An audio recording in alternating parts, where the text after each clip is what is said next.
for bearing with us. Sorry, this wonderful thing about shooting out live. As you can hear in the background, the noise. There's always something. Absolutely. But thank you for bearing with me for that. Of course. Now, we were just going to go into another aspect that I think is really important. And that is, when talking about the politics, looking at, as you said, the highest rates for homeowners in the entire state. Sure. That is a big issue that needs to be tackled. Absolutely. But it's not the only one. I think the biggest issue has to be jobs. Yep, absolutely. I think there's an important balance that needs to happen because we have a lot of people that have lived here for many, many decades. They've been first warders their whole lives, and maybe they're retirees, and it's sparking that balance. It's sparking that balance of the ability to take care of homeowners that are here, but on the same token, have jobs and bring new people into the tax base and the community.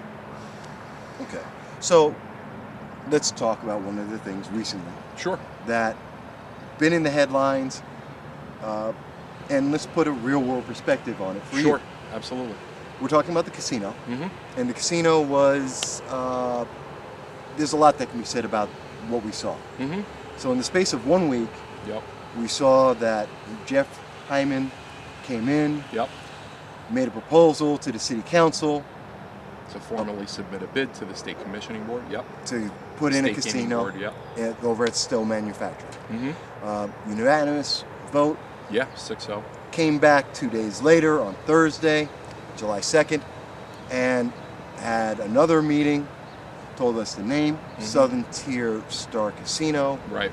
That meeting was 3 minutes long, and then the next 2 days later, on July 5th, 3 days later, deal's dead. That's the casino. In a nutshell. in a nutshell, that's basically what we saw. Sure. Let me ask you, if you were representing the first ward, and the first city seat, how would you have approached this? Honestly, given the hypothetical scenario that I was on the city council at this particular point and everything else was exactly the same, I would have voted no. And here's the reason why. It's incredibly obvious that we need businesses to come in here with jobs. I have two main concerns. The first one is, while a casino can potentially bring in a number of full-time jobs, which in and of itself is a great thing, how many people in the city of Binghamton is that going to employ? I really, really wonder that, number one. And number two, from my understanding, and I may be incorrect, but from my understanding, the vote that was cast in and of itself was to begin the formal application process for that bid to have been submitted to Albany in New York State, with no preliminary agreement shown to the council in terms of how much actual tax revenue is going to be kept here in Binghamton. That bothered me a lot. Because that needs to be appropriated and put in directly and explicitly in the contract. If it's not, we don't know how much of that revenue is going to Albany and not staying here. And an overwhelming amount of that net revenue is going there and not staying here. It makes me question what betterment to the community that brings, right? From a financial perspective. So for me, knowing what we know, and obviously, as you correctly mentioned, there are a lot of unobservables that we don't know. What went behind the scenes, the politics, and all of those type of things. But as it was, I would have had to vote no for those two major reasons. Okay. It's a little bit of hindsight, of course. I was going to. Sure, absolutely. When we first set it hindsight, up, hindsight is 20/20, but it's not a wisdom. I agree. Exactly. But let's look at jobs Do you have any ideas of what could bring jobs into Binghamton? I mean, that's the big secret. Sure. That's absolutely. for the nation under Obama and his, well, whatever. I won't go there. But for the nation, Sure. for New York State, Yep. for Binghamton in the southern tier, Mm-hmm. the big question for everyone is the same thing. Jobs, jobs, jobs. Absolutely. How are we bringing How do you those how do you jobs? make it happen? Well, the truth is, it's really interesting. State perspective, and we've seen this every year for probably about the last 5 or 6 years. New York nationally always ranks in between 46th to 50th. 49 to 50. Yep, I know. In the nation concerning pro-business policies, right? We know New York State overall is an incredibly overtaxed and overregulated state compared to many, many others, right? The domino effect that this has had is that literally millions of people have moved out of New York State, and where are they all going? They're all going to South Carolina, North Carolina, Texas. They're all going to the South. They're all going to the Midwest, right? These Yes. less regulated states, these lower tax states where unemployment is lower and the cost of living is a lot less. Now, bringing this to the city of Binghamton, it's really interesting because when you look at current research on entrepreneurship, entrepreneurial startups, and corporations, believe it or not, the more traditional and often even contemporary idea of tax abatements is actually not one of the top 5, not even top 10 things that new businesses want. Shockingly enough, you would think it would be. And believe it or not, the 2 biggest things that they actually ask for are, number 1, the ability to pull from multiple labor markets. If you look at the city of Binghamton, we're primed for this. We're less than 3 hours from the city. Canada, Buffalo, Rochester, Erie, Scranton. You can go on and on. Syracuse, on and on. We're a and major on. hub. Major hub. Absolutely. Number 2, so our geographic location really puts us primed for that. Number 2, believe it or not, is open space. And when I did my announcement, actually right over there at the old First Ward pool about 2.5 weeks ago, one of the things that I actually called for was the push to take these dead buildings, Ayers Fingers, right? Have the city rezone them and bring companies in. I'll use a lucid example to prove the point. Apple, who I'm a very, very big fan of, I've had Macs my whole life. My students always bust my chops about this. Apple, as a company in the tech industry, in the computer industry, they will come in and where even when historical preservation is needed, they will keep the ambiance of something historical and transform it into something new and bring full-time and part-time benefit-paying jobs to local people in a given community, right? So the reality is, if you look at those 2 top things, the ability to pull from labor markets, and multiple labor markets rather, forgive me, as well as open space, we've got a boatload of that. And I've called for the exception of where historical preservation is needed, we need to take these buildings, and I do not see why across downtown, in different areas throughout, whether it be Ely Park, the First Ward, the South Side, the North Side, whatever, the East Side, whatever it might be, taking these abandoned buildings, and there is no reason in the world with the infrastructure, with the parks that we have here, the people, the diversity of our community, that we cannot have corporate buildings all over the place. There's no reason why. We've got a booming downtown, restaurants that are opening up. It's the summer. We've got tables. People are having dinner and enjoying a great time with their friends and family on the sidewalk. There is no reason why this cannot happen.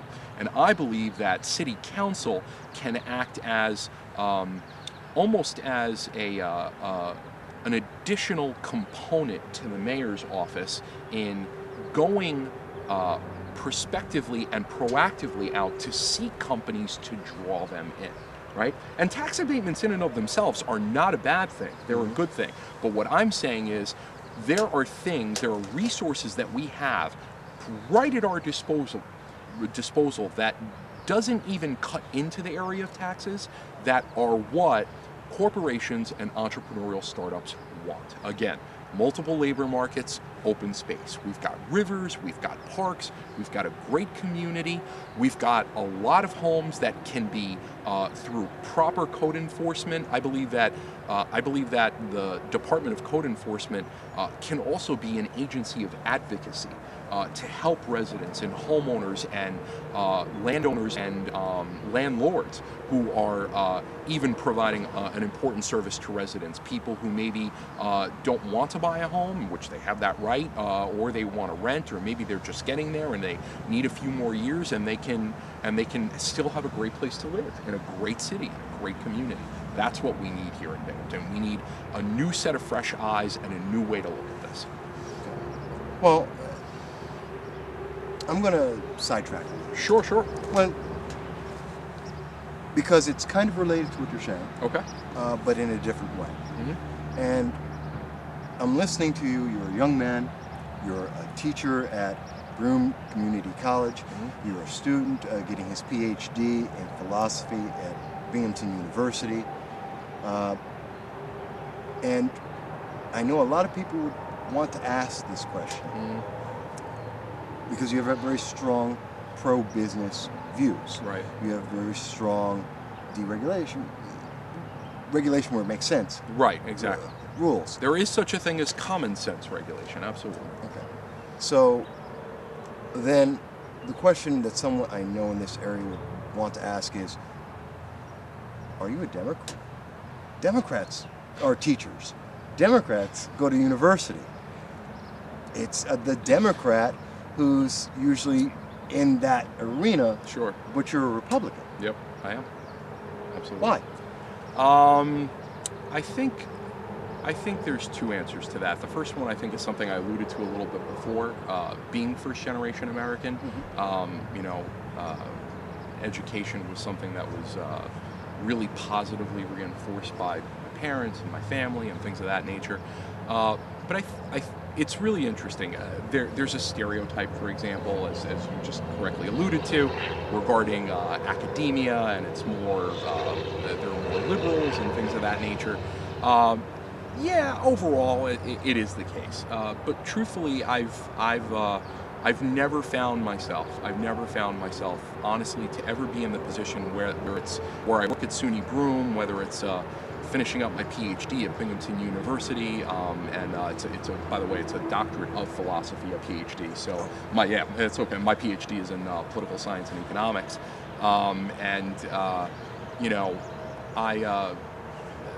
the faculty members that I work with, the one that I work closest with, he's an amazing man. Ideologically speaking, we're like this, but we're close, and I consider him a mentor and a guide, and he's been incredible.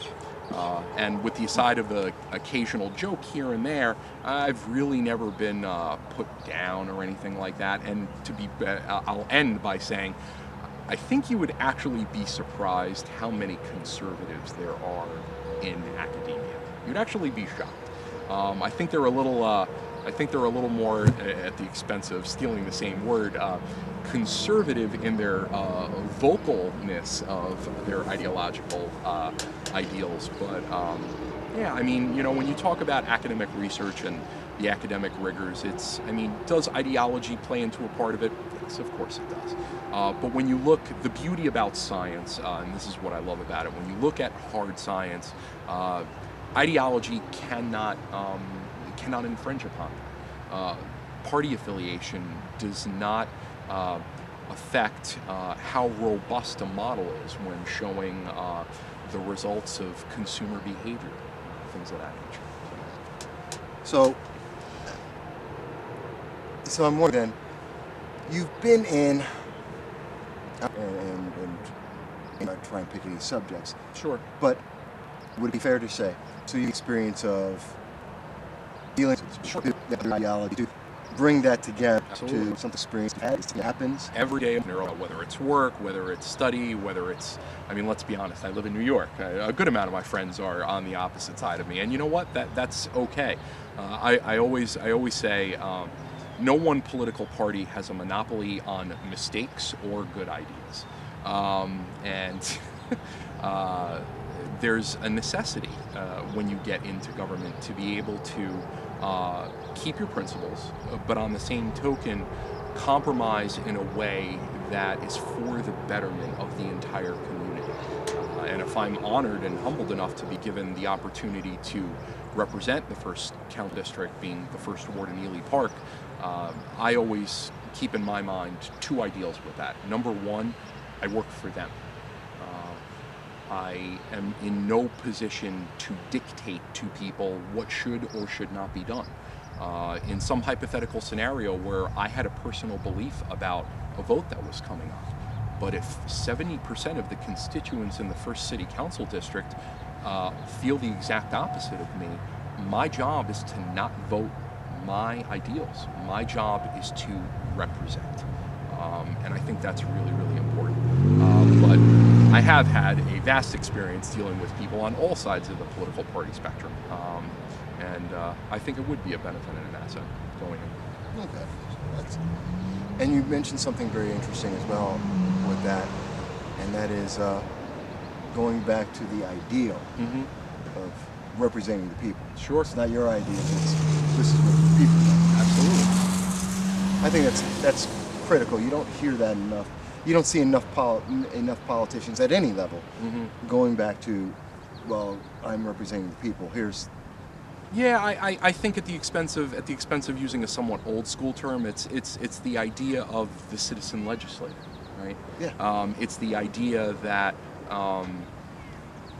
people can impact their communities and their neighborhoods in a positive way, but it's not something that should be your livelihood. It's not the only thing that you should do. I could never see myself, at least in the short term, I could never see myself in the position of only being a city council person or only being something. The idea of not working to me at a job is incredibly foreign to me. I can't even process it. And I think that's important, not speaking to my individual work ethic, but I think an overwhelming majority of people do think in that manner, regardless of party affiliation, regardless of ideology. They want people that can bring in real world